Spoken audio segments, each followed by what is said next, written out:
Welcome to the Whiskey Vault. I'm Daniel. I'm Rex. This is a gift from Shawn Walters, Magnificent Bastard. Shawn Walters, you magnificent Bastard.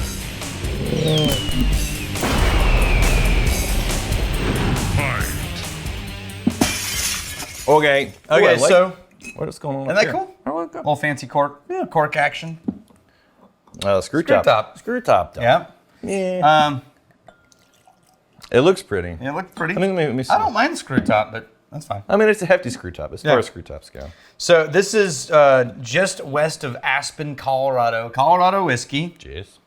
70% corn, 15% barley, 15% wheat. So a wheated bourbon. And don't know, 6 years old. Mm-hmm. These guys are doing 47% alcohol. 6 years. Okay. So this is a legit. What's funny is all the most famous things I've ever had from Colorado were all malt. Like the Colorado guys seem to all be into malt. Like the Deer Hammer and the... Yeah, but this, or Stranahan, there's so many. And there's one I'll have to tell you about at some point. We're not going to be able to review it for a while. Okay. But Emma visited them and brought back some samples. Yeah. And it's some of the best Irish whiskey style stuff I've ever had from America, just period. Okay. Just flat out, Yeah. period. She tried to talk them into alliance. They're like, we just don't have the whiskey. Right. We can't keep up. All right. Talnua. You're dead to me, wondering. Talnua. Yeah. Dead to me. I'm going to see if I can get him to the Bastard's Ball, though. No. Damn, the whiskey was Dead to me. Who is this corpse standing at the table? Yeah, that's the remains of Talnua. Dead to me, Talnua. You know what Talnua means in... Dead to Rex. Yes. I'm trying to think of a language. Yeah. Cherry on the nose. Yeah. This I guess this is Colorado bourbon. Mm-hmm. And then, that classic tea and brown sugar. I am getting the tea, but less sugar. Like this doesn't smell that sweet. It's a little dusting of the brown sugar around the Very edge. corn dust. Around the edge of the tea. Corn dust? You getting the corn dust? Yeah, like though? grain dust. And then the proof was in the 40s, or not proof, the ABV was in the 40s. I think 47, right? I almost am going back into the antique direction again, but I think this is more, not cinnamon, but something. Bourbon. No, it's not like truly classic bourbon. There's some variants in here.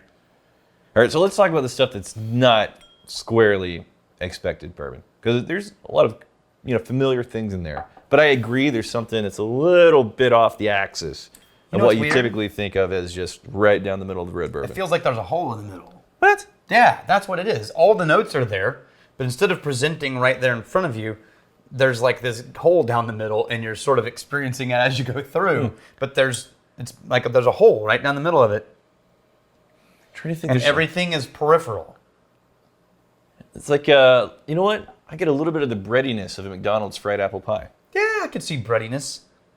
I'm going that's where I lean for corn dust, like a what do you put in batter, cornbread batter, like cornmeal. Cornmeal, that's the word I was looking for. Yeah, like cornmeal on if you ever did fishing, you brought your own cornmeal. You ever do that? Yeah. Damn, I had a friend who would bring a cast iron skillet. Right.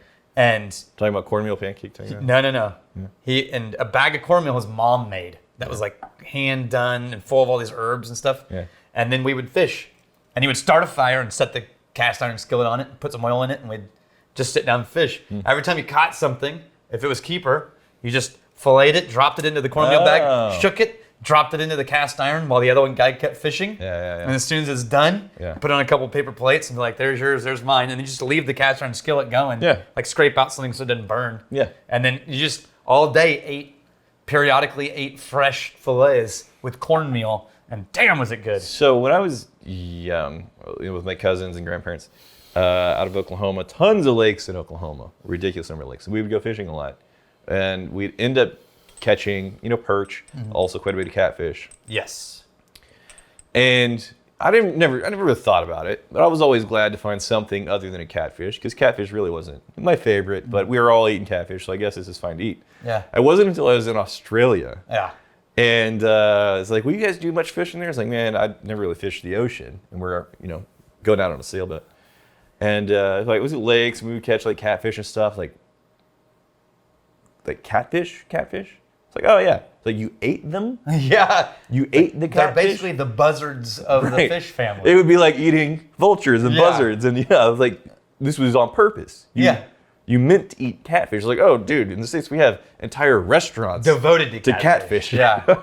And I felt better because in that moment, I made peace with the fact that I never really liked catfish. Yeah. I'm not sure why we're eating this. I do actually like catfish. No, it's Yeah. just every time once in a while you get to like that gray, muddy thread of weirdness going Yeah. through this. That's so weird.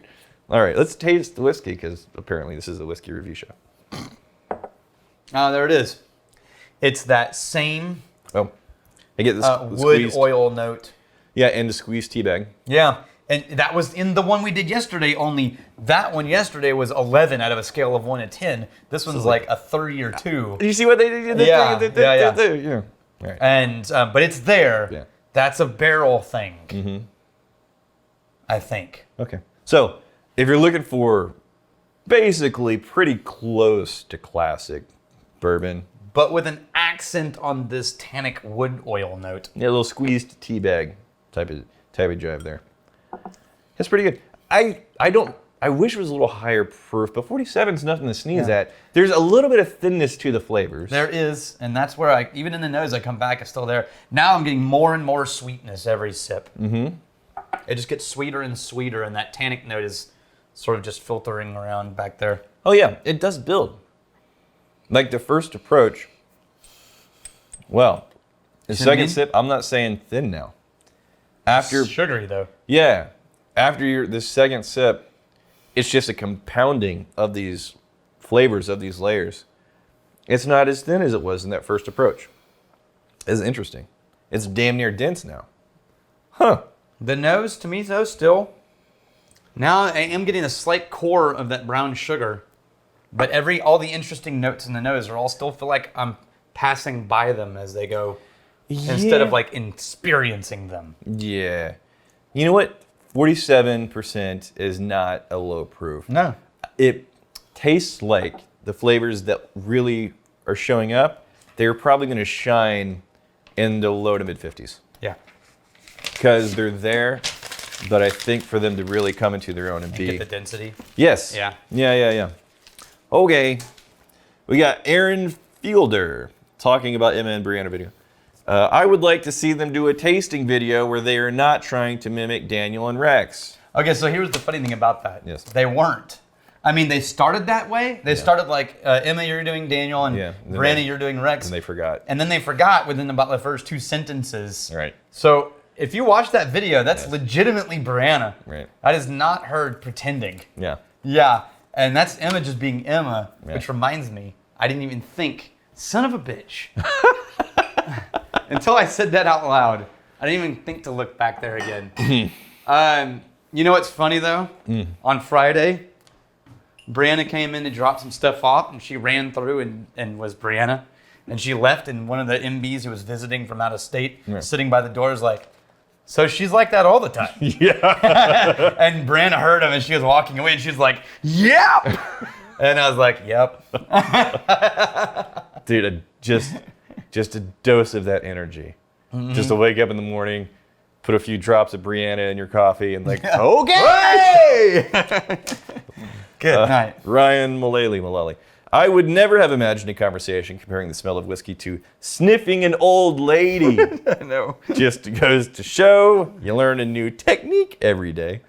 Don't mind me, ma'am. I'm smelling you so I can better understand the nose in my whiskey glass. It's for research. Yeah. Police. It's not game changing. It's not really disappointing. It's squarely into if I was hanging out and I needed a whiskey, I would not feel why bad not? about drinking it. Yeah. Here's the fighting, stealing, and drinking. If you fight me, I'm fighting for a friend. If you steal, may you steal your liver's heart. And if you drink, may you drink with us.